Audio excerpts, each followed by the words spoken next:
બધા માર્કેટમાં મોટી કચોરી વેચે, તમે કેમ નાની કરી? મારા બાપ દાદાનો ધંધો છે.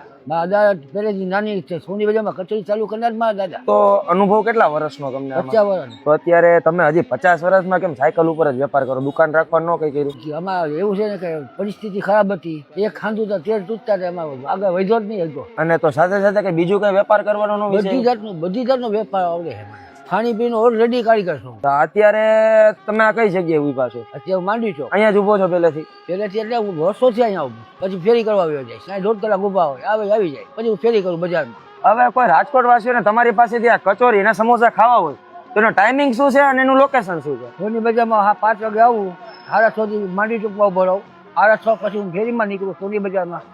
7:15 વાગે એટલે ગુંદાવડી વયો જાઉં. ત્યાં મારે 3 બજાર ફરવાની, માર્કેટ, કચેરી બજાર ને કાપડ બજાર. 3માં ફરું તો મારો માલ ખાલી કરે તો ઘર ભેગો થઈ જાવ.